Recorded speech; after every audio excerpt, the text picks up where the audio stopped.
sejam muito bem-vindos a mais um episódio do Peoplecast.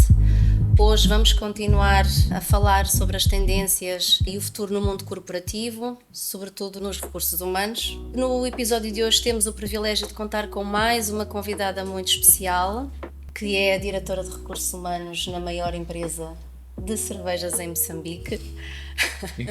Uma empresa que não só se destaca pela excelência na produção, na qualidade, mas também, esperamos nós ficar a conhecer hoje, na vanguarda das melhores práticas na área de recursos humanos. Bem-vinda, Eugénia. Obrigada, Sofia. Obrigada por ter aceito o nosso convite. É um prazer tê-la connosco hoje. É um prazer estar aqui e vamos a isso. Vamos a isso.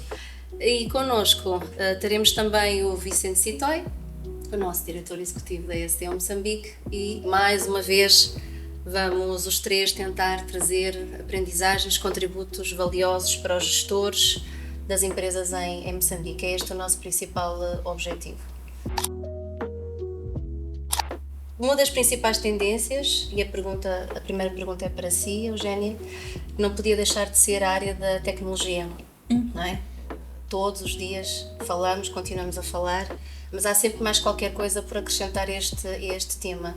Eu acredito que a Eugénia, estando na empresa que está, tem certamente uma visão naquilo que pode ou está a ser feito nesta área. E sabemos, que a inteligência artificial e a tecnologia está a revolucionar profundamente todos os processos e as dinâmicas dentro das empresas. E a minha pergunta é, no contexto do setor em que está, ou se quiser também pensar na empresa em que está hoje, como é que a inteligência artificial está ou poderá ser integrada nos processos de recursos humanos? Porque sabemos que já estão noutros departamentos, não é? Não é verdade? É verdade. E felizmente também já está no RH. Boa. Finalmente. Finalmente. É uma boa notícia. Essa é uma boa notícia. Contrariamente ao que muita gente pensa, inteligência artificial vem para ajudar. Não vem para reduzir postos de trabalho nem nada. Contribui para que nós sejamos mais ágeis, reduz um pouco do bias que podemos ter quando estamos a fazer, por exemplo, análise de alguns processos, porque se for só o olho humano, temos tendência de pôr aquilo que é o nosso sentimento, a nossa experiência pessoal às vezes. Então, com a inteligência artificial isso fica reduzido. Para além do fator tempo, né? O que eu faria tendo de olhar várias planilhas e que o ChatGPT vai dizer logo qual é o contexto, vai sumarizar, poupa imenso tempo. Então, acabamos tendo uma área de RH mais eficiente, acabamos retirando a burocracia, porque antes o RH tinha muita burocracia e muito papel, acabamos contribuindo até para a sustentabilidade do próprio meio ambiente, na redução do papel, e criamos também novos skills que antes não eram muito comuns aos processos de RH ou aos profissionais de RH.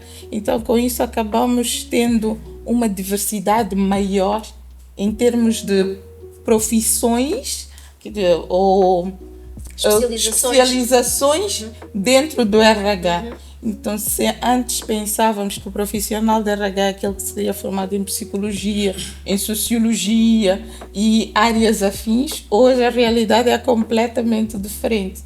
Isso abre campo para quem está a fazer, por exemplo, engenharia e tem aquele lado um pouco mais humano de também poder abraçar esta área.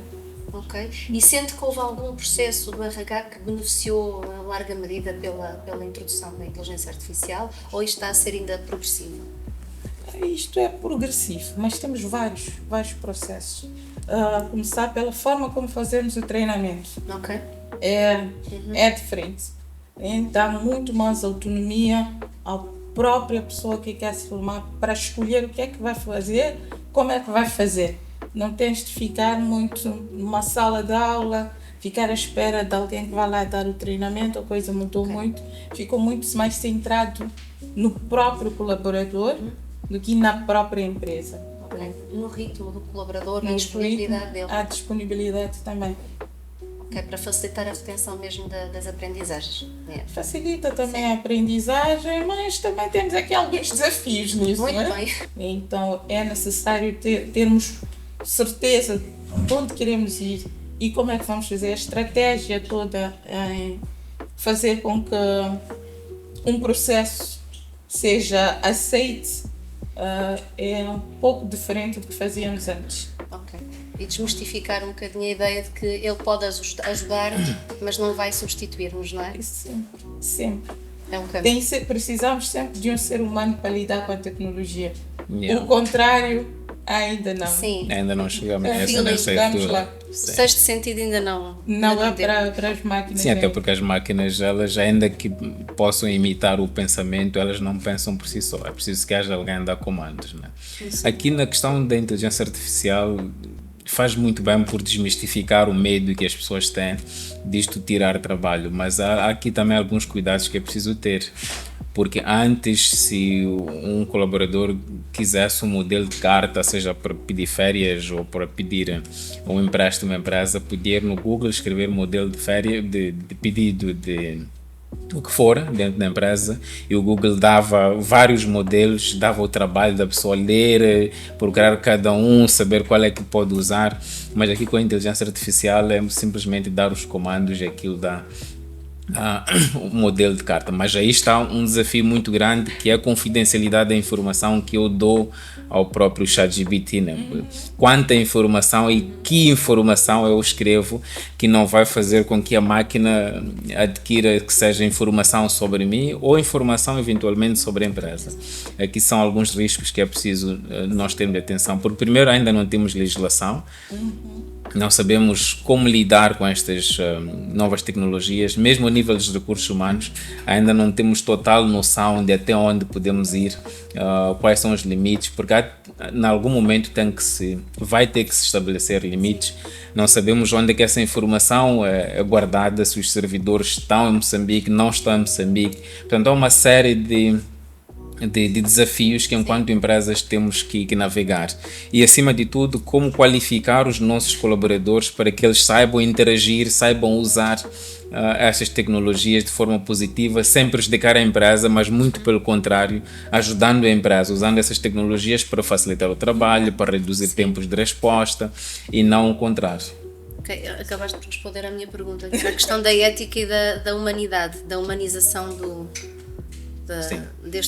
desta área, sim. Mas essa pergunta não deixa de ser, porque quando nós nos libertamos de algumas tarefas administrativas, como é o caso de marcação de faltas, picagem de livro de pontos, quando nós nos livramos destas tarefas porque as máquinas passam a fazer melhor e muito mais rápido, então nós sobramos com tempo para poder então introduzir esta humanização das relações laborais. Vamos pensar outras iniciativas de como é que engajamos as pessoas, como é que aumentamos os níveis de motivação, como é que interagimos, como é que prestamos atenção nas pessoas em particular e não propriamente na produção, né? Como é que vamos centrar as nossas atenções mais no recurso que traz resultados. No maior valor, não é? No maior valor, que importa. sim. E desde já, assim, criar políticas do que podes consultar, o que é que podes colocar no ChatGPT, por exemplo, é uma das coisas que as empresas devem fazer. Lembro que esta quarta-feira fizemos a reunião com a liderança, chamamos de Town Hall, para todos os líderes de Moçambique, a nível de Moçambique, e a área de Solutions, chamamos os de Tech, chamava a atenção exatamente para os inputs que poderíamos pôr, porque o ChatGPT é permitido e é uma licença que a companhia paga mesmo para facilitar a vida dos colaboradores, aquilo que poderíamos colocar, os riscos que cada um tem de analisar, porque não posso colocar certas informações confidenciais da empresa que possa dar o que está na rede. Exatamente. Nós sabemos, então, é realmente, de facto, um cuidado que temos de ter, a questão das políticas, do que é CD, como é CD, o que é permitido e quais são os limites. E mesmo nas cartas que o Vicente falava, lembro que houve um processo de recrutamento e demos feedback a um candidato que não havia passado, infelizmente. E tenho quase certeza que o candidato entrou no ChatGPT e pediu uma resposta ideal. E a resposta saiu tão... É bem elaborada, tão convincente. Perfeita. Yeah. Faltou ali o toque humano. A essência. O ChatGPT faz os textos ótimos, mas temos que ter cuidado de colocar o nosso toque nele. Às vezes distinguimos que a pessoa nem fala assim, a Sofia não fala assim. Exatamente. Não foi a Sofia que escreveu. Não tem os traços da pessoa. Exatamente. Então é necessário, ainda que a gente use, e coloquemos o nosso toque humano nas coisas, para não ficar tão superficial. Yeah. Senão deixamos de ser necessários. É verdade. Vamos ter o nosso punho, deixar a nossa marca. Não é? Exatamente. A segunda tendência que as maiores e as melhores empresas nos dizem é que tem a ver com a formação contínua.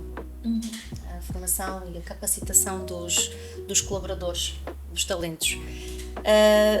Vicente, do ponto de vista da liderança, que iniciativas é que achas que ainda olhando para a realidade em Moçambique, não é? E do conhecimento que temos do mercado, que iniciativas é que achas que têm sido implementadas, que são de valorizar e que são de apostar para treinar e capacitar líderes, para que consigam treinar e inspirar as suas equipas, e que lacunas é que achas que ainda falta trabalhar nestes líderes em Moçambique?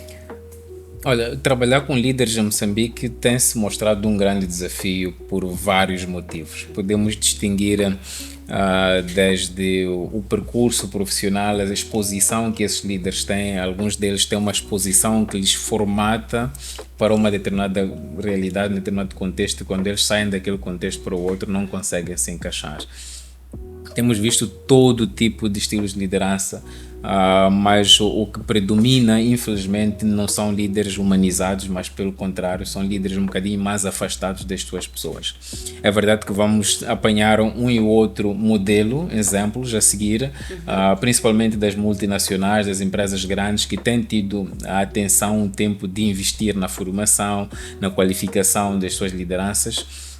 Mas o outro lado, a grande maioria, infelizmente, temos visto muitas pessoas que são promovidas para cargos de liderança ou porque eram tecnicamente muito boas, assumindo-se que vão ensinar esta técnica, essa expertise a um grupo já maior, enquanto pode, em alguns casos, estar a se cometer um erro por promover estas pessoas para um cargo de liderança, porque vão confundir, não vão perceber que o cargo de liderança não é de execução, mas sim de coordenação, de inspiração, de motivação, de instrução.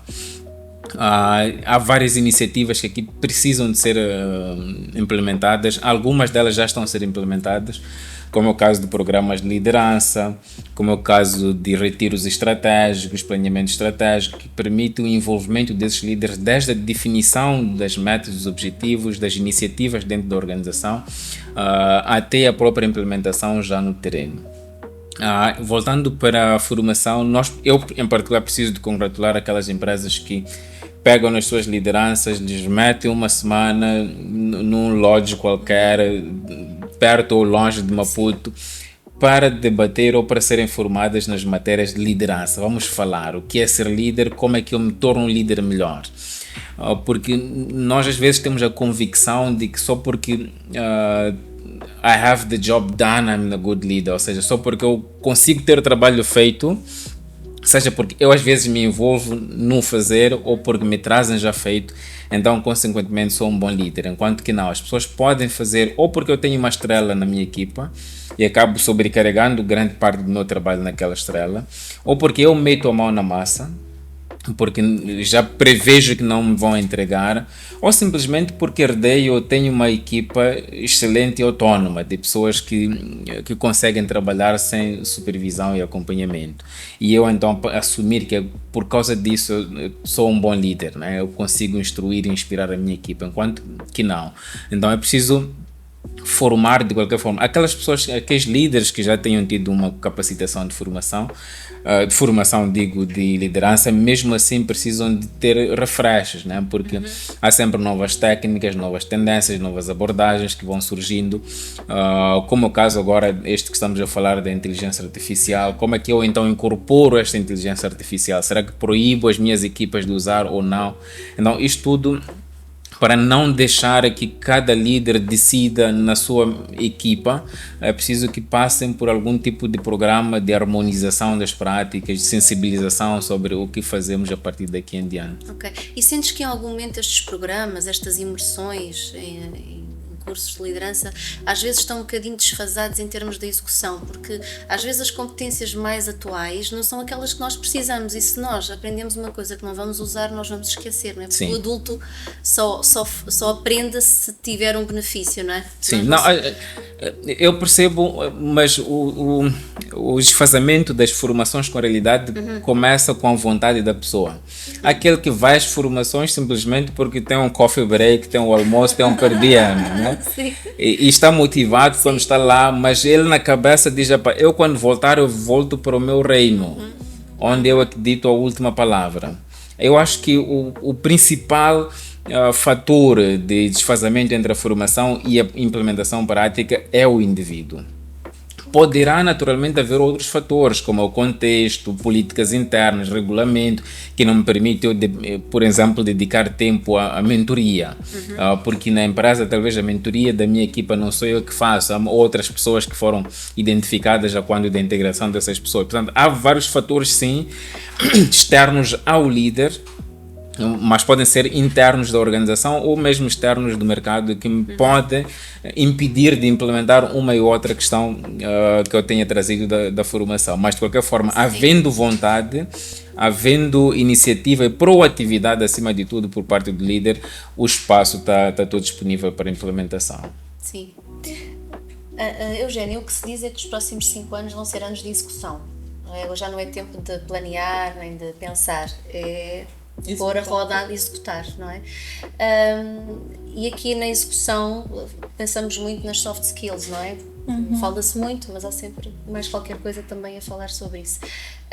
Na sua perspectiva, do conhecimento que tem prático com pessoas, em que é que as soft skills lhe têm surpreendido? Olha, super importante termos, desenvolvê-los e, acima de tudo, fazer as pessoas terem noção de qual é a sua personalidade, o que é que precisam aprender, quais são os seus gaps. Okay? Tivemos uma experiência, só para contextualizar, assim, com um exemplo prático. Tivemos a experiência do DISC, que foi maravilhosa.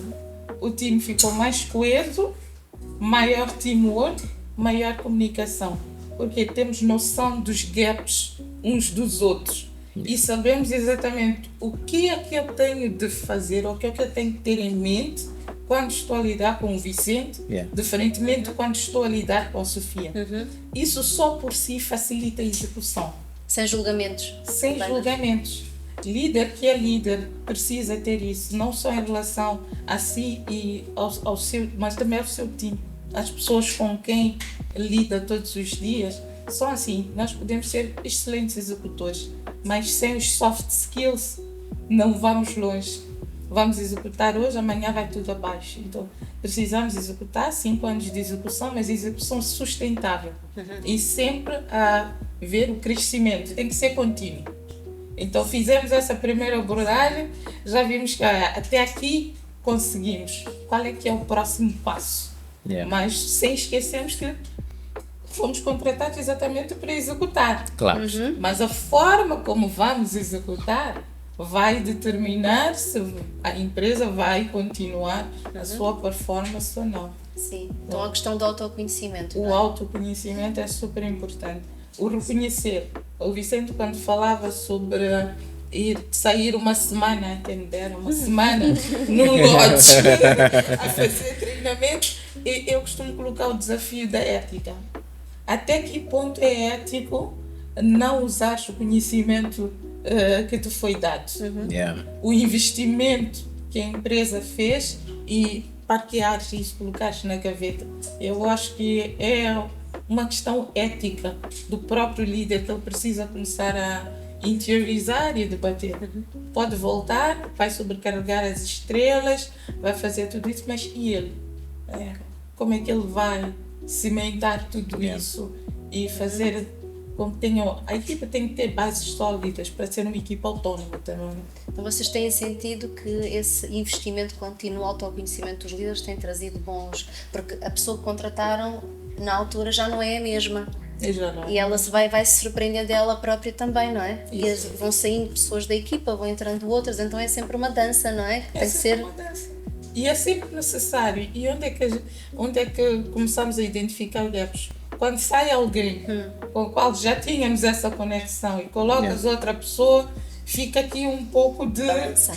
Começa a balançar. Então é preciso que a pessoa também se integre, que faça o assessment, que tenha esse autoconhecimento. E tem de começar top-down. O exemplo vem sempre de cima. Então, se em cima a comunicação é boa, se em cima há este teamwork, aquilo vai descer naturalmente para toda a empresa. Sim, o líder fica a conhecer a equipa, mas a equipa também fica a conhecer o seu líder, que também é uma pessoa, não é? Às vezes esquecem disso. Pois é. Costumo dizer, aqui é uma pergunta na nossa pesquisa de engajamento, se recomendas o teu líder para outra equipa? Eu começo a dizer a minha equipa, acho que deveriam fazer o contrário. Se o líder recomenda a equipa para outro líder. Porque também os líderes são pessoas, não? Claro. Eugénia, olhando aqui para a sua experiência, também do seu autoconhecimento, houve algum momento em que se recorda que estas capacidades mais soft skills, mais apuradas, foram importantes para conseguir ultrapassar um determinado obstáculo, um desafio, ou até chegar a conseguir alcançar algum sonho? Sempre. Em todos os momentos. Isso é bom. Em vários momentos, certeza. Quase sempre. Em vários momentos. E tem aquela coisa de que muitas vezes não nos apercebemos nós, mas depois recebemos um feedback. Por exemplo, alguém deu um feedback e foi curiosamente numa sessão de amigo oculto que a pessoa descreveu assim: o meu amigo oculto é alguém que quando está sob stress fala sozinho. Responde e-mails a falar. E toda a gente, mas quem será? Quem será? No fim disse: Eugénia, és tu. Se tu nunca reparaste, mas se entram ainda aqueles e-mails e tu dizes, se a pessoa estivesse aqui, o tom de voz seria outro. Acabo falando mesmo, descrever-se. Não mates o computador, que não é a pessoa.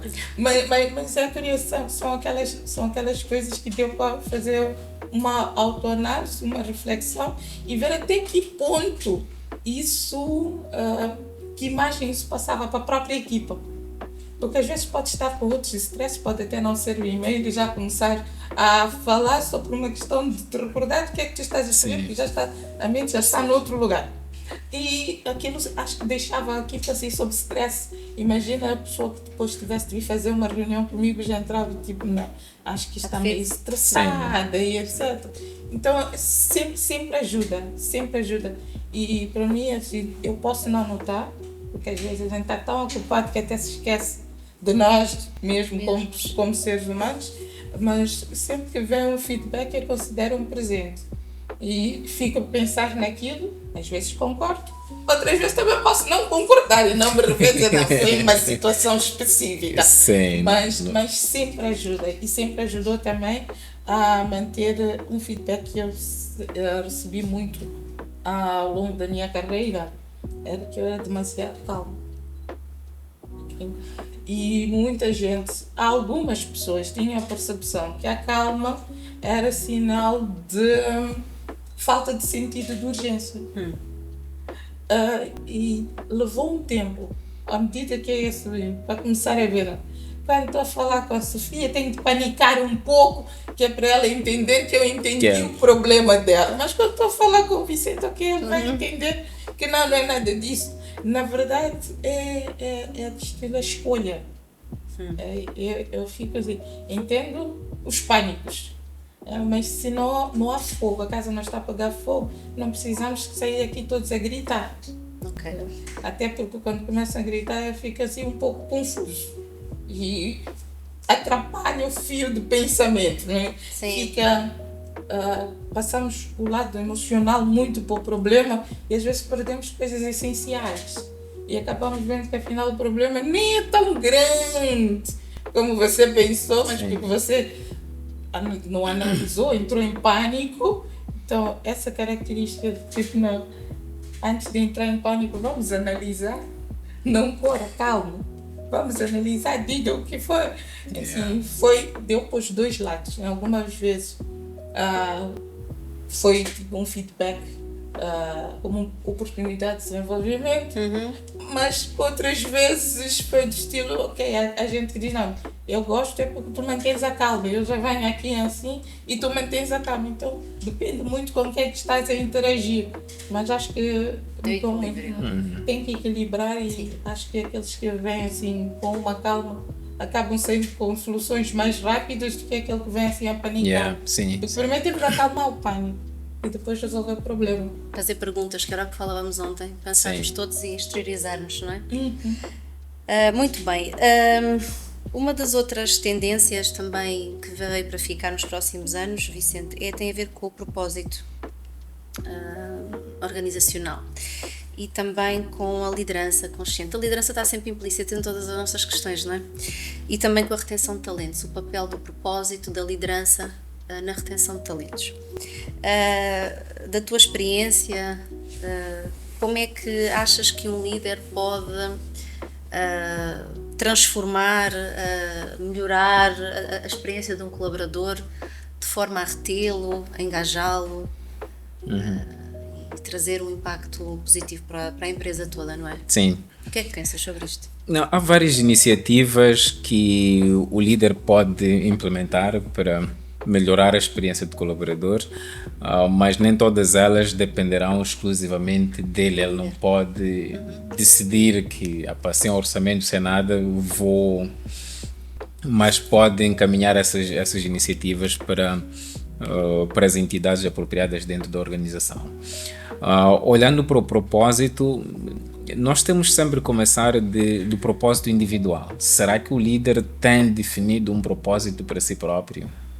Seja um propósito a nível pessoal, a nível profissional. Porque nós temos visto muitos líderes, infelizmente, que não têm um propósito de vida. Obviamente, se lhe perguntares, vai saber dizer uma e outra coisa porque se lembra ou porque ouviu do seu próprio líder, mas ele em si, qual é a tua missão? Existes para quê? Principalmente nesse cargo em que estás. E a partir daquele propósito, então, esta pessoa, se tiver o propósito bem definido, vai poder inspirar as suas pessoas a também terem esses propósitos de vida. Agora, se depois conseguir aliar o seu propósito pessoal com o propósito da organização, então aí teremos o melhor casamento. Mesmo que não seja um casamento perfeito de propósitos que se alinhem a 100%, mas se conseguirmos ali uma simbiose de uns 80% de cada lado, pelo menos já temos matéria para começar a trabalhar. E é a mesma coisa que nós temos que garantir que acontece com os nossos colaboradores. Será que estão todos alinhados com o propósito da organização? Ou cada um está a trabalhar numa determinada direção? É preciso garantir que não só porque as pessoas tiram os propósitos de si, como também porque nós fazemos alguma coisa para ajudar, seja a nível de formação, a nível das iniciativas de Employee Value Proposition, o que é que a empresa dá de volta ao colaborador, não só em termos remuneratórios, mas em termos de sensibilizar para o colaborador vestir a camisola. O que é que a organização faz? Será que tem algum dia de férias ou dia de aniversário? Como é que comemora? Se não vem trabalhar ou se vem, mas há ali algum... Ou seja, há algumas iniciativas porque a organização não pode esperar que as pessoas vistam a camisola de forma natural. Como se tivessem que ser gratas. Sim, temos que ser, é verdade, mas a organização tem que fazer mais alguma coisa. Isto é igual a um casamento, tem que fazer mais alguma coisa para que a pessoa defenda os valores da organização, ser embaixador da marca. Sim. Então, o que é que a organização está disposta a fazer, mas acima de tudo, o que é que o líder está disposto a fazer? E será que isto importa para o líder? Porque há aquele líder que vai dizer, para mim as metas estão cumpridas, não há mais nada a fazer, daqui em diante vamos definir outras metas. Há aquele que vai dizer, não basta cumprir as metas, é preciso saber como é que as cumprimos, né? Como é que chegamos lá? Será que chegamos nas metas saudáveis? Ou chegamos lá completamente esgotados, inimigos, não queremos saber, cada um atingiu ali, cada um já vai na sua direção porque já desligou completamente 30 dias, não quero ouvir. Ou será que chegamos às metas enquanto estamos felizes, queremos mais, ainda dá aquele gosto de fazer mais e melhor, dizer não, conseguimos, mas havia uma forma de fazermos melhor, então na próxima vez vamos por esse caminho para podermos fazer melhor. Então, mas isto tudo vai depender da forma como o líder conduz as suas equipas. Sim. Agora que estava a ouvir da questão do queremos mais, conseguimos, a luta foi árdua, mas queremos mais, não é? Estava-me a lembrar do meu filho mais velho, há uns tempos chegou da escola a propósito da comemoração da morte de um grande navegador, de um grande descobridor português, e que falava que tinha aprendido que a coragem cresce com a causa, que é a quantidade de coisas que nós fazemos quando acreditamos no propósito, no fim.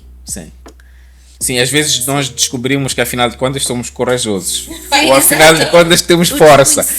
Não porque eu saí de casa a dizer hoje quero ser herói, né? Sim. Vamos supor que ajudei alguém a atravessar ou a tirar alguém de um potencial acidente. Sim. Eu não saí de casa a dizer olha, hoje vou ser corajoso, vou me meter no meio da rua para salvar uma tia ou um miúdo. Não, às vezes essa frase de facto faz todo sentido. Às vezes a causa fez de mim um herói. Sim.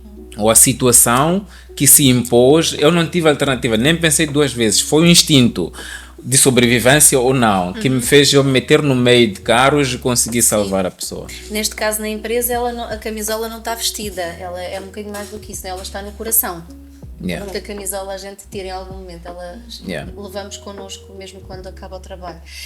Eugénia, tendo em conta a sua vivência diária, como é que este propósito, a marca da empresa tem contribuído de facto para manter, desenvolver os vossos talentos, os vossos colaboradores? Que tipo de preocupações e iniciativas vocês têm para também comunicar, partilhar este propósito, esta missão da empresa?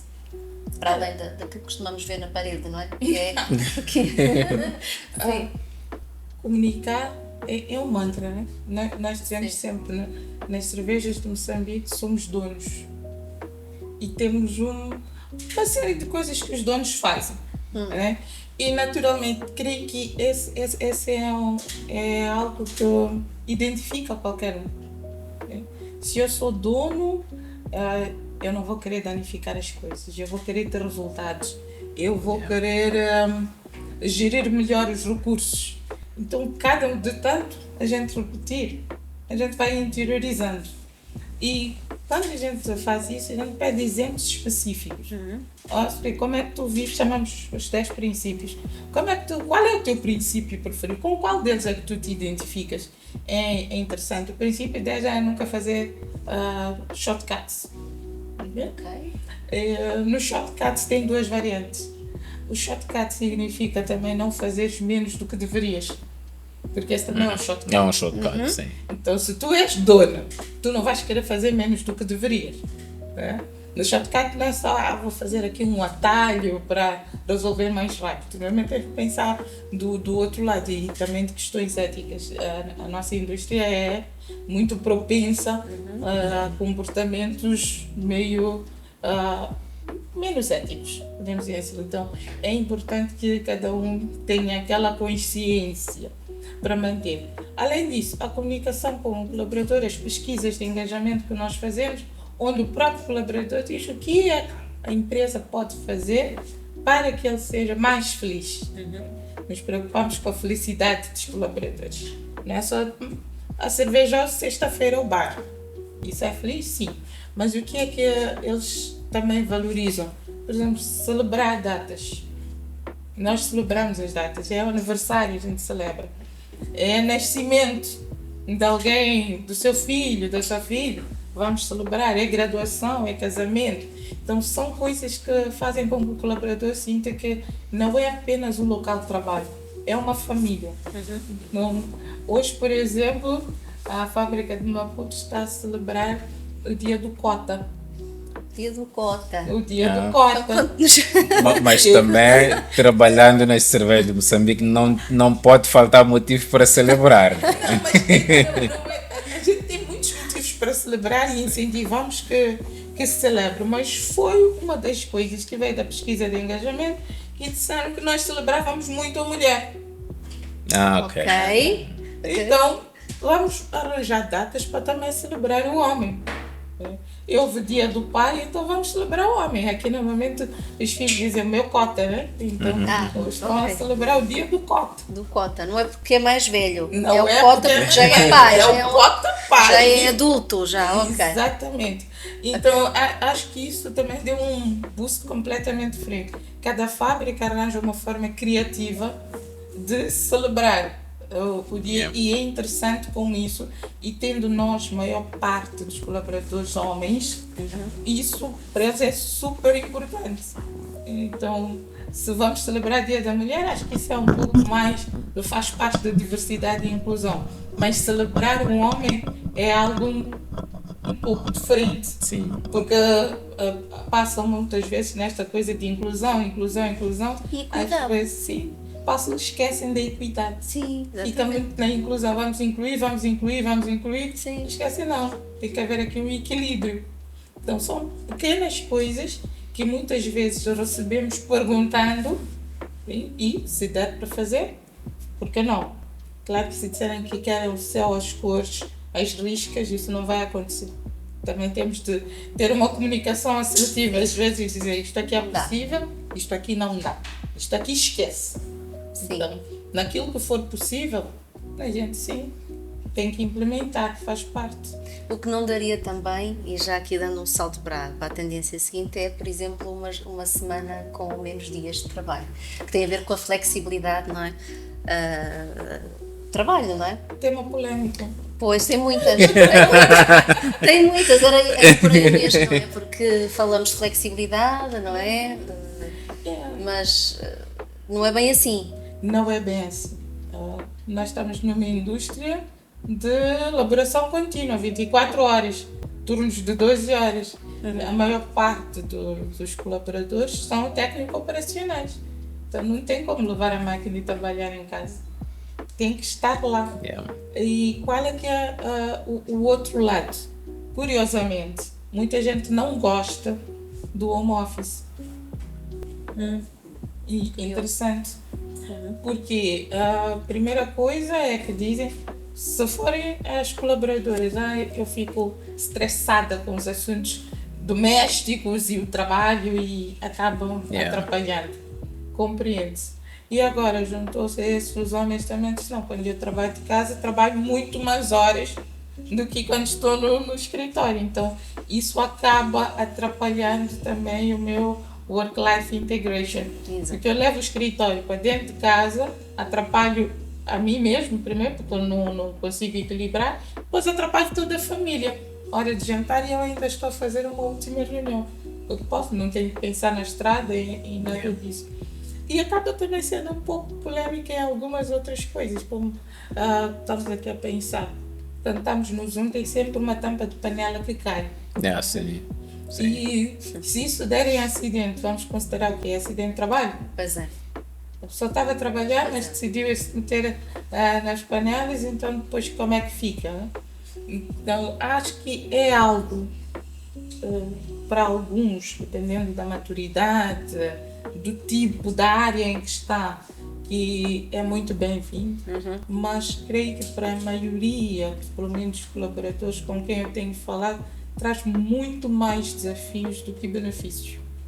Então, por aí, acabamos sendo que cada um flexibiliza na sua equipa, na medida do possível. Na medida pode. Porque temos líderes também que não conseguem gerenciar as equipas à distância. Tem aqueles líderes que adoram ver as suas equipas ali. Pode até não estar a fazer nada, mas ele quer ver que tu estás ali para dizer que estás a trabalhar.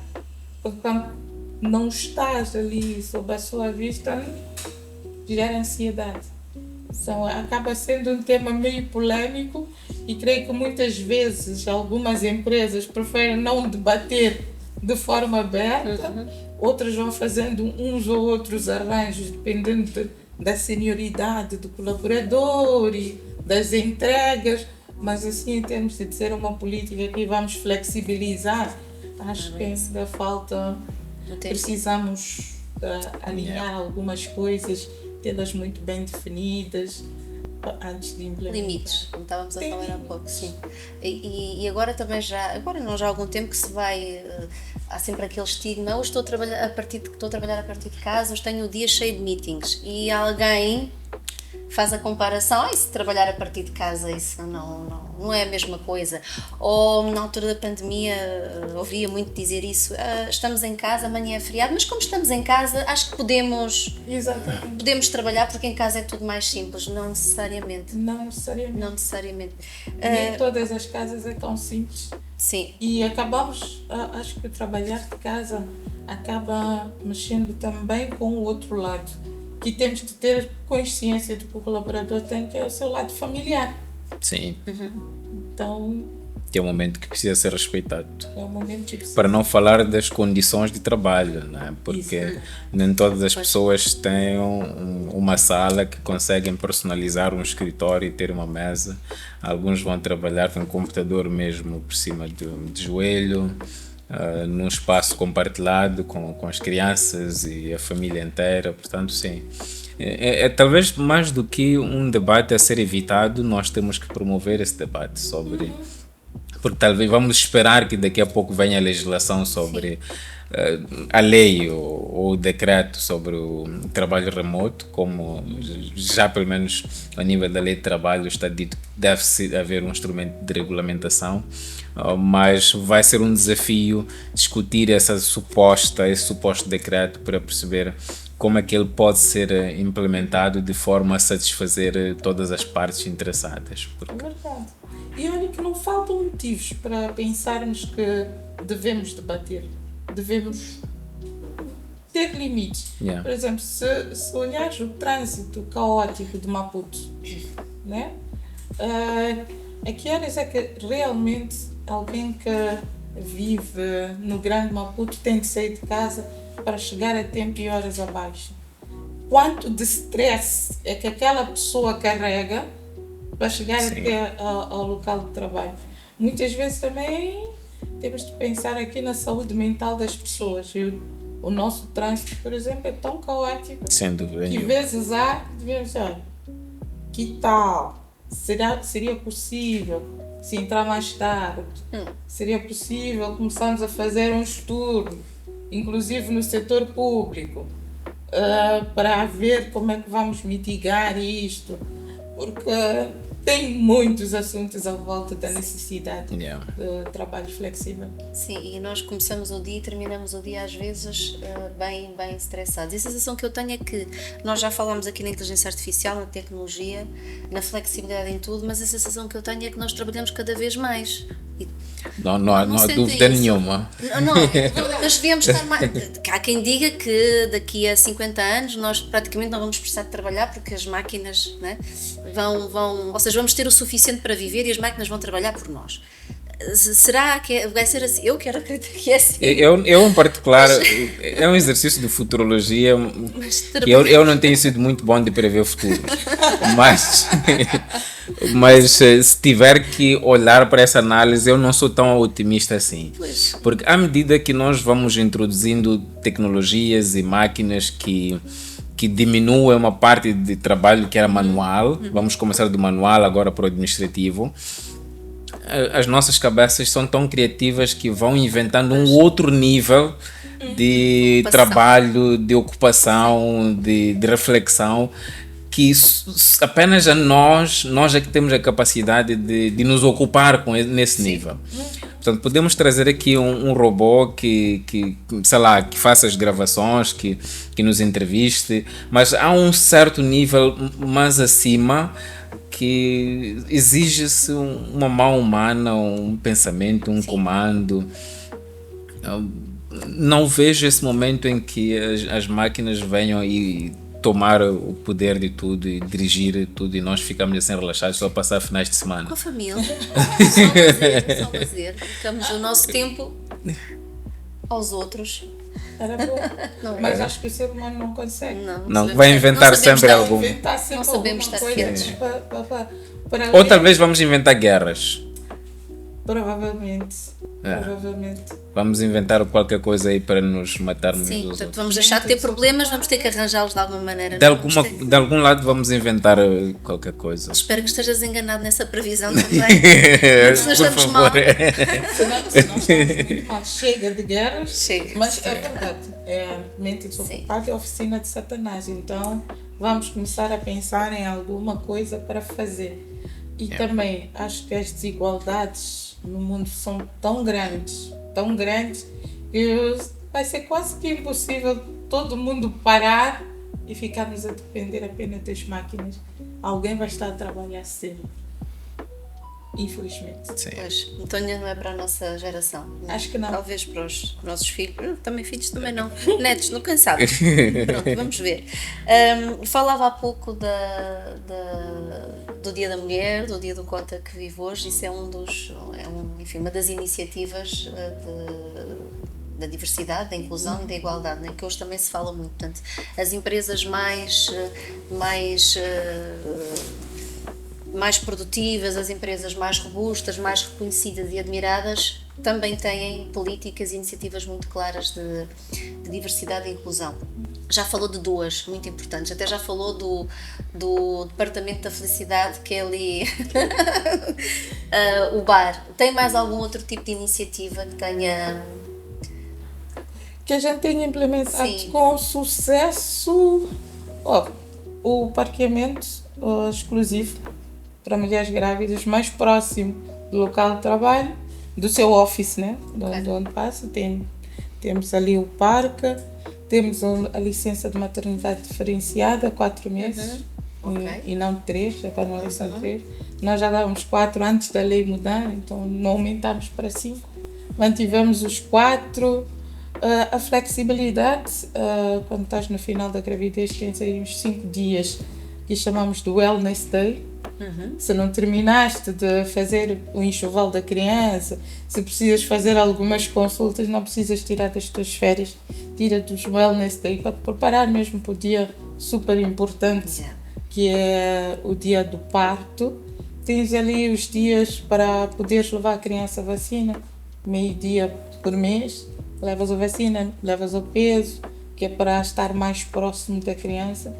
Tentamos e isso foi algo que deu para entender como o mundo é diferente e as culturas são diferentes, que foi a sala de aleitamento. De tanto que desperdiçavas o leite quando vais trabalhar, não? Tínhamos a sala de aleitamento, que poderias bombar o leite, deixar na geleira e tirar, mas a sala não foi usada. Não. A iniciativa era boa, extraordinária, mas em Moçambique não deu certo. Tinha que ter creche, se calhar, para ser perfeito. Não sei. Creche próximo de uma cervejeira ficou um pouco estranho. Mas sim, em alguns outros países já conseguiram implementar creche com sucesso.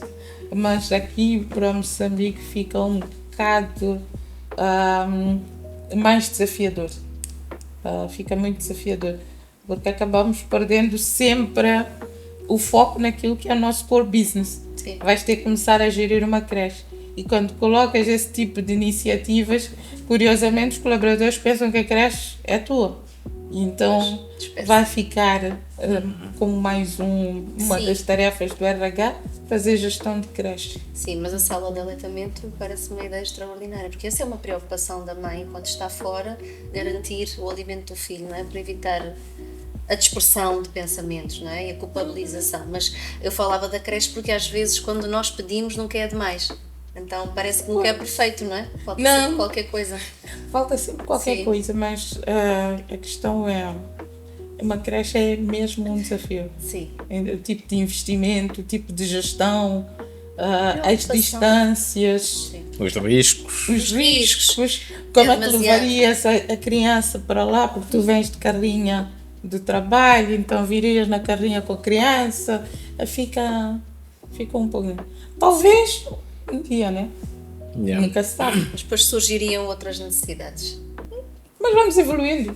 quem sabe? Sim, vamos respondendo uma necessidade de cada vez, à medida que elas vão Que surgindo. forem surgindo, a gente tem que arranjar respostas. Mas por enquanto, creio que nossa sala de aleitamento não teve o sucesso que desejávamos. Também acho que temos uma taxa de natalidade um bocado baixa. Não estão a produzir consumidores, vocês. Está a ver? Uma forma. Tenho a tempo.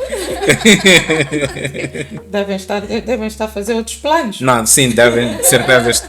A média de idade é o quê? A média de idade ronda os 36 anos. Temos a fábrica mais nova que Ok. é Marraquém e Nampula. A Maputo e Beira já são Já fábricas. são mais. Sim.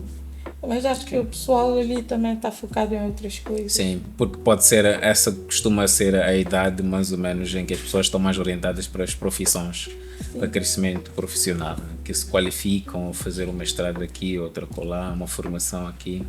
Porque geralmente aí pelo menos já tem 1 ou 2 filhos Assim, e o foco muda de fazer para crescimento profissional. e também tem a questão cultural. Né? A maior parte dos nossos colaboradores são homens.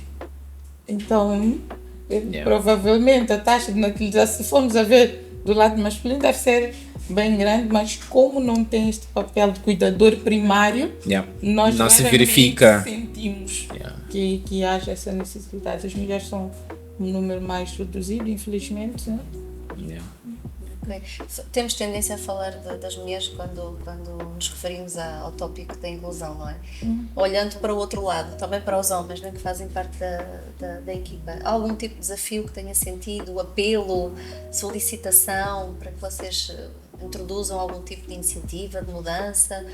Ou eles não são muito exigentes? Tem outro tipo de exigências. As exigências do lado masculino não são muito voltadas assim a estas coisas um pouco sociais. Estão mais do que tal um dia de férias no meu aniversário, que tal mais dias de bar, coisas mais de lazer. Sim. Do que voltadas a estas outras questões. E concretizáveis no imediato, não é quando, não é? Dá para concretizar mais no imediato. Sim. Algumas. Mais práticos, não é? Outras, nem tanto. Nem Mais imediatistas. são mais imediatistas. Exatamente, são mais imediatistas. Mas dá. Aparece de vez em quando um e o outro que dá sugestões, inclusive em benefício das colegas. Ok. Então, o que significa que a questão de diversidade e inclusão não é apenas uma questão da liderança ou da empresa, já é uma própria questão do colaborador E da cultura? e da cultura. Cultura da casa. Vicente, sobre este tópico.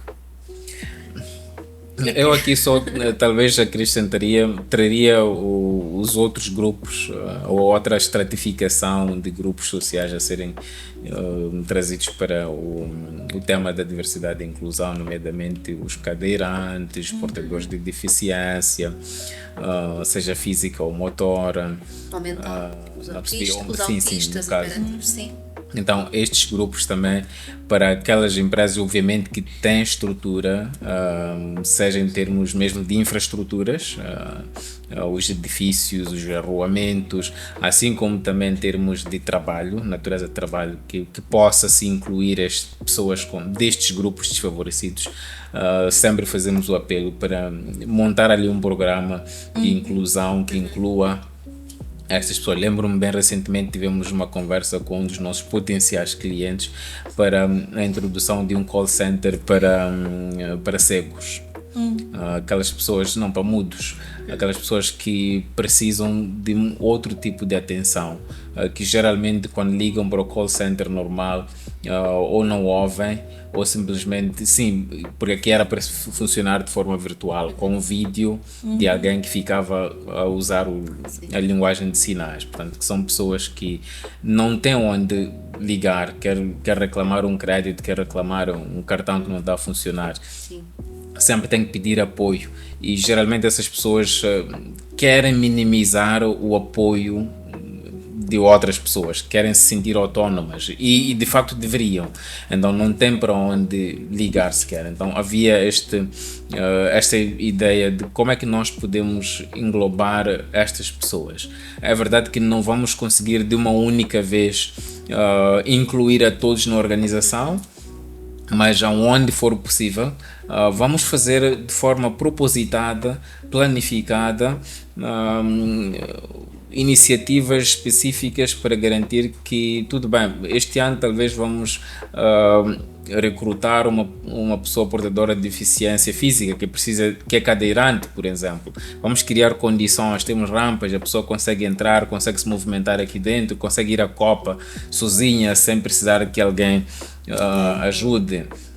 Então, estas iniciativas todas, nós apelamos sempre que as empresas com capacidade, nós temos noção total de que nem todos nós podemos ter, por exemplo, ser uma pequena e média empresa poderá ter muito mais dificuldades, porque quer em termos de volume de trabalho, estas pessoas, obviamente, a maior parte delas vai fazer menos do que uma pessoa, digamos, sem esta limitação poderia fazer. Não é uma relação de casualidade, de relação direta, de que se é cadeirante, por exemplo, não faz a 100%, mas olhando para as estatísticas, estas pessoas precisam um pouco mais de tempo de indução, um bocado mais de acompanhamento. Portanto, se eu tenho uma pequena e média empresa, posso ter dificuldades de integrar na minha estrutura, mas já se a empresa passa para 20 colaboradores, 30 colaboradores, 50 colaboradores, muito mais, talvez aí sim nós podemos, de forma propositada, obviamente que não é para dar a oportunidade simplesmente porque é cadeirante ou porque tem uma limitação, não, tem que ser na base da competência. Sim. E nós temos visto algumas universidades que já formam pessoas com pessoas cegas, algumas universidades graduam pessoas mudas ou cadeirantes, quase todas as universidades têm. Então vamos buscar lá onde já há competência e empoderar aquela pessoa e mostrar o que ela pode contribuir. Sim. Uma forma de fazer ela se sentir integrante não só da equipa, como também da sociedade no seu todo, porque sente que está a contribuir, está a fazer alguma coisa, está a ajudar a construir o país que ela própria vai beneficiar de alguma forma, ou seja, diretamente ou indiretamente, por via de seus filhos, netos, que poderão beneficiar daquele produto ou serviço que é prestado ali. E nós já fazemos isso aqui, Vicente. Eu recordo-me que aqui há uns anos, e felizmente já há clientes aqui em Moçambique que o fazem, que avaliámos cegos, avaliámos mudos, e percebemos, nós próprios também tivemos que adaptar a nossa metodologia, a nossa abordagem a estas pessoas. Estas pessoas tiveram igualdade de circunstâncias, fizeram as mesmas provas, os mesmos desafios, e é engraçado como se mostraram com grande capacidade de raciocínio lógico, proativas, umas mais inseguras, outras mais seguras, mas que conseguiram fazer o deliver e que trouxeram vivências muito interessantes. E sobretudo nestas pessoas que chamam-se as neurodivergentes, não é? Que os autismos, as com déficits de atenção, hiperativas. Yeah. Há já estudos que falam que líderes que têm destas pessoas nas equipas são líderes mais empáticos, mais resilientes, mais respeitadores, mais pacientes, sobretudo com a diferença. Yeah. Então, já não é uma utopia, aqui pelo menos já é uma realidade. Sim, nós inclusive temos um cliente, esperamos falar com ele e colher a experiência, que tem na sua equipa pessoas com autismo, numa determinada linha, que estão lá todos os dias, fazem um serviço como deve ser. De qualquer forma, isto não é só decidir que eu quero, porque também pode trazer um problema, que é a restante equipa não está preparada. Sim. Na restante equipa começar a discriminar, a restante equipa não saber como se relacionar com aquela pessoa, com aquele grupo de pessoas. É preciso adaptar aquele meu regulamento interno que eu tenho escrito em português, talvez eu tenha que colocar em braille. Também. Né? Há aqui várias mudanças que não basta recrutar. Eu tenho que estar ciente do TPC que há a fazer para aquele grupo em específico que eu estou a decidir incluir dentro da organização. É verdade.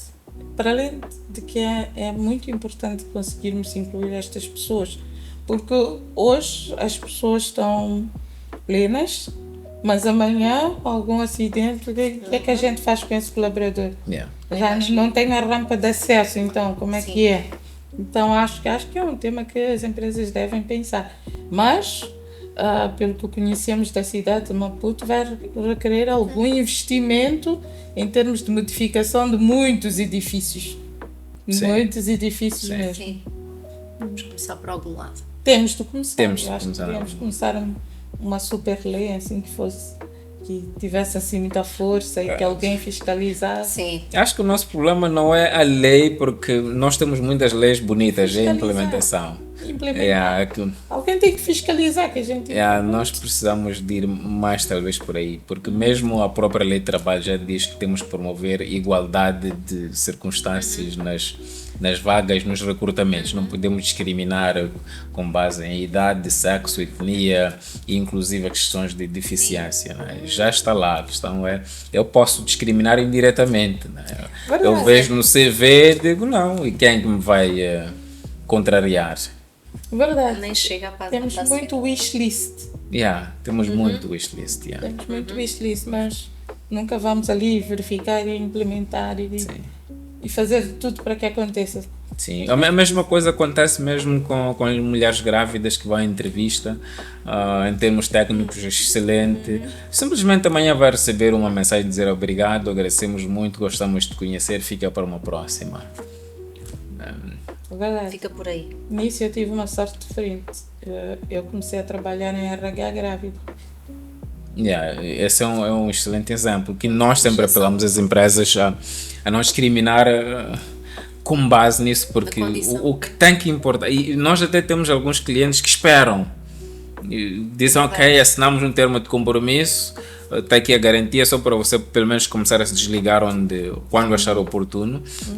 Assim que estiver pronta, começa connosco. Nós temos este tipo de exemplos, que são os exemplos que devem ser massificados, mas lá está, há um campo ali onde as empresas são soberanas, que nenhuma inspeção de trabalho vai conseguir detectar que ok, estas pessoas foram recusadas a entrar por este e aquele motivo. Verdade. Verdade, acho que há muito trabalho para inspeção de trabalho. Exatamente, a inspeção de trabalho. Desculpa,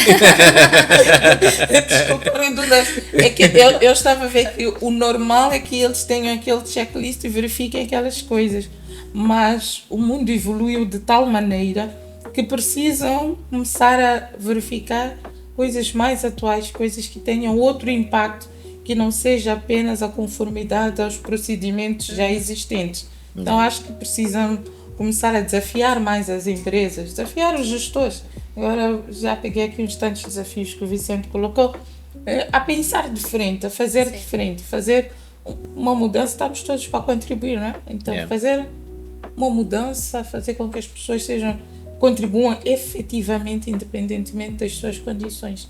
Então há que mudar muita coisa. E isso até pode me levar de volta para a pergunta que a Sofia colocou sobre liderança e a outra de formação, que é geralmente essas entidades supervisoras de trabalho, quando entram para inspecionar, pouquíssimas vezes se preocupam em saber se o fulano teve a formação que deveria ter tido, se o fulano se a empresa tem um plano de sucessão, o que é que acontece quando o fulano não vem trabalhar, quem substitui este.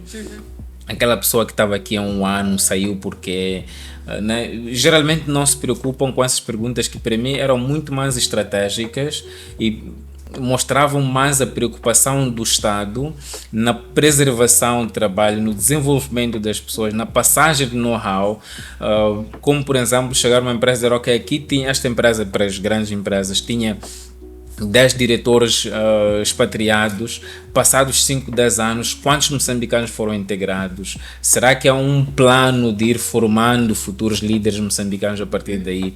Acho que essas já que eram as perguntas mais pertinentes de uma inspeção de trabalho do que propriamente as questões administrativas. Não estou a minimizar as questões administrativas de nenhuma forma, mas aí está, a inteligência artificial fazia esse check muito rapidamente. É só você enviar um Excel comprovativos, aquilo verifica se tem conformidade. Aliás, é uma das coisas que o nosso People Hub faz, Quando cadastramos os colaboradores, sempre que houver um documento que estiver a caducar, o aplicativo vai dizer, olha, há um contrato que está a expirar, o BI do colaborador Y está a expirar, e você clica, ele dispara um e-mail para o visado, né? Atenção que daqui a 90 dias o seu bilhete vai expirar, por favor, renove. Portanto, há aqui algumas questões que administrativamente os aplicativos nos ajudam a fazer com muito mais rapidez e eficiência do que a questão de pensar, será que estamos a desenvolver as pessoas? Será que estamos a criar legado? Será que estamos a garantir que haja cada vez mais jovens nas administrações? Porque há empresas onde a administração é tudo média de idade, o que é 50 para cima. Será que a juventude está a ser inclusa? E também há empresas onde média de idade é o que é 20, 25 anos. Será que temos aqui uma expansividade etária suficiente para garantir a preservação de alguns valores por um lado e a inovação por outro? São essas questões estratégicas. Vicente, vai escrever um outro livro, certo? Está a ficar registado. já é um livro, já estamos a falar. Não. E quem for assistir, eu acho que se forem estudantes na área de gestão, etc., tem muitos temas que abordaste que dão teses fantásticas. Né? Acho que sim. Com muitas recomendações. Yeah. São coisas que normalmente na correria não paramos para pensar. Sim. E inovação às vezes Sim. Quando tivermos muito chat GTP a funcionar, temos de parar, sentar e ver onde é que vamos a seguir. Muito bem. Eu até fiquei assustado quando entrou o ChatGPT, porque um dos nossos, na altura, potencial cliente disse, se fosse nos velhos tempos, eu ia te dar este trabalho, era um trabalho de elaboração de manuais de função. Eu ia te dar este trabalho, ganhavas X, tinhas a tua equipa ocupada, mas agora eu tenho o ChatGPT, é só colocar, ele me dá os perfis todos da minha empresa e eu estou a avançar, estou a recrutar. E eu pensei, eu tenho um concorrente muito mais forte agora. Como é que eu continuo relevante? Exatamente. Como é que eu não morro, né? Neste mundo em que estamos a entrar de inovação, em que vai ser predominado pela inteligência artificial, porque hoje em dia eu posso responder até uma carta de tribunal a partir do ChatGPT. Sim. Então, os advogados lá estão, tem que se perguntar como é que eu continuo a me tornar relevante? Será que basta eu montar o meu escritório e colocar lá fora uma placa que diga meu nome, Mange e Associados já é suficiente? Porque isto veio, pelo menos para nós estamos na área de servir aos grandes, né? Advogados, área de marketing, consultoria de recursos humanos, a assessoria de imprensa. Há aqui várias áreas de trabalho que estão em forte risco de diminuir pelo menos o volume, número de trabalhadores, o volume de negócio, se não incorporarem a tecnologia, se não se tornarem amigas da tecnologia. Precisa haver uma inovação muito grande, pensar diferente, pensar fora da caixa. E, acima de tudo, não entender esta tecnologia como um rival. No teu caso, por exemplo, visto que tenho um concorrente, como é que eu me torno relevante? Né? Usando, porque não vai deixar de existir. Então, como é que tu vais andar a par e passo? Aliás, 2 passos à frente, porque quem inventou a tecnologia foi o homem. Exato. Então, 2 passos à frente para continuar relevante. E muitas profissões, de fato, precisam pensar nisso. Outras tantas profissões estão a surgir. Sim. Estão a surgir. Então, acho que é um pouco mais atrás, né? A começar na escola primária. O que é que vamos ensinar? Que é para fazer com que as crianças já cresçam com este drive de procurar inovar, de procurar agregar e estas coisas todas. Então, temos muita coisa para rever. Mas aí é uma grande tristeza, infelizmente, porque em termos de currículos escolares, acho que é um trabalho, esperamos nós que comece a ser feito, muito grande, de revisão curricular para garantir que se alinhe não só às inovações e tendências atuais, mas começar a ter uma perspectiva de futuro. Como é que nós preparamos? Porque há uns 5 anos atrás falávamos de competências digitais. Não, daqui a pouco vamos precisar de jovens que saibam trabalhar redes sociais, que saibam... Será que é o que vamos continuar a precisar daqui a... Não é daqui a pouco, é o que precisamos. É o que agora precisamos. É o que agora e precisamos. O futuro, e os 10 anos para frente. Então, acho que os centros universitários devem ser os motores dessa reflexão futurística. ok, quer a pública, a privada, devem ser os que nos dão alguma visão, confirme-se depois ela ou não, porque aí já é uma questão de mercados, mas precisamos de ter alguma preparação dos jovens, de alunos, para dizer, ok, eles quando chegarem no mercado de trabalho, os empregadores vão estar a precisar destas competências em particular. Porque há profissões que não existiam 10 anos atrás, gestores de mídia digital. Quem pensava nisso? E agora é relevante. Agora está na moda. Sim. E o que é que estará na moda daqui a 10 anos? Nem arriscamos dizer, porque vamos estar errados. Vamos perguntar ao ChatGPT. Está aí. Quem está sabe? aí. Vai nos dar uma dica. Yeah. Aí alguns futuristas e muito otimistas dizem que nos próximos 50 anos, cada 5 anos vai representar 100 anos de desenvolvimento. Eu acho isto demasiado, mas... É assustador. É assustador. Cada 5 anos a partir de agora vai corresponder, que não sejam 100, mas que seja 50, 60 anos de desenvolvimento daquilo que conhecemos hoje. É um desenvolvimento demasiado rápido. Pois é. Yeah. O que a mim também nessa perspectiva me assustou foi, posso não precisar os números, mas algo que dizia, anualmente produzimos a quantidade de informação que nós produzimos e armazenamos nas clouds, nos servidores internos, em todos os lados, é equivalente ao que nós produzíamos antigamente em 50 anos. Pois, agora tudo muito mais rápido. E fazíamos sozinhos. E fazíamos manualmente. Sem grandes aliados. Pronto, então não está assim tão... E isso é assustador, porque uma parte dessa informação não é armazenada nos clouds, é armazenada aqui. É verdade. Então armazenamos muito mais informação. Sim. E processamos muito mais dados do que antigamente processávamos. O que é que isso faz ao nosso cérebro? Né? Será que ele consegue desligar, ligar, descansar? Vamos estar cá para ver. Felizmente. É interessante. É interessante. Yeah. Notas finais.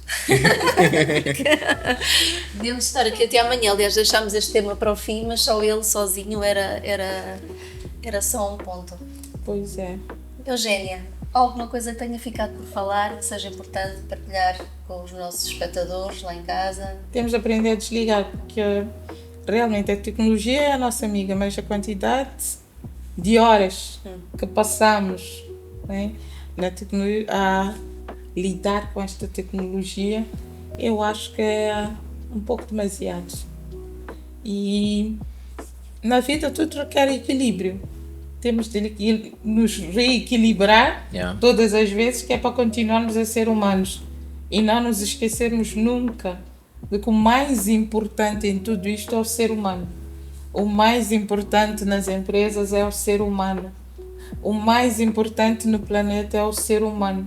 E nós, infelizmente, com esta questão de execução, de resultado, de tecnologia, às vezes começamos a esquecer um bocado mais deste lado humano que todos deveríamos ter. E aí a equipa de people, acho que até por isso tiramos recursos humanos, começamos a chamar de people, para recordar que esta é a essência. Fazer recordar todas as vezes a empresa que o que conta é o ser humano. Quem te vai dar resultado vai ser aquele ser humano. Aquele ser humano precisa estar feliz. Nos dias de hoje, a felicidade é meio banalizada. É algo de... se vies a reclamar, agora que surgiu a palavra tóxica, né? Aquela é uma pessoa tóxica, e eu olho para ti e digo, tóxico para nada, você é que não aguenta. Você é mole. Yeah. Né? E acho que esta geração que está a entrar no mercado de trabalho agora sofre muito este bullying nas empresas, né? Porque eles são a geração de paz e amor. Sim. E entram no mercado de trabalho e encontram uma geração muito... nem paz nem amor, aqui paz e amor, mas com resultados. Senão nem uma coisa nem outra. Então isto é algo que acho que como empresas, como líderes, precisamos refletir um pouco. Qual é que é a dose certa? Nem tanto a terra, nem tanto o mar. Qual é aqui o ponto de equilíbrio para continuarmos a ser humanos, mas aplicar a inovação, continuar a executar, continuar a crescer e sermos sustentáveis acima de tudo. E que somos seres finitos, não é? Às vezes parecemos imortais, mas não somos. Não. Pensamos sempre que somos imortais. Sim.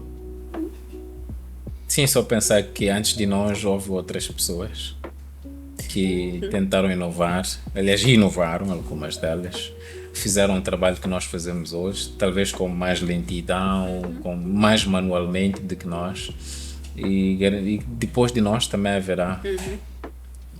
Depois de nós não é para as coisas pararem, né? Nós queremos que o nosso legado seja continuado. Palavras finais, agradecer aos que nos acompanham. Acho que foi uma bela conversa. Obrigado, Eugênio. Obrigado, Sofia. Nós apelamos quase sempre as empresas a trazer a tecnologia e a buscar a tecnologia como um aliado nas tarefas administrativas, naquelas tarefas que já não faz sentido estarmos a fazer manualmente, e neste caso em particular da avaliação de desempenho nas organizações, para libertarmos as pessoas, para libertarmos as meninas e os meninos dos recursos humanos para outras tarefas muito mais parceiras do negócio, muito mais próximas da gestão do topo, e alimentar a gestão do topo com informação estratégica sobre como manter as pessoas engajadas, motivadas, entregues ao trabalho. Acho que é aí onde nós queremos ver os meninos e as meninas de recursos humanos muito mais focados. Obrigada a ambos, foi um prazer conversar convosco, gostei bastante. Lá em casa espero que também tenha sido uma conversa bem agradável. E terminamos assim mais um episódio do Peoplecast. Espero que tenha sido uma conversa agradável, de grande aprendizagem, e contamos convosco para o próximo episódio. Até breve, obrigada.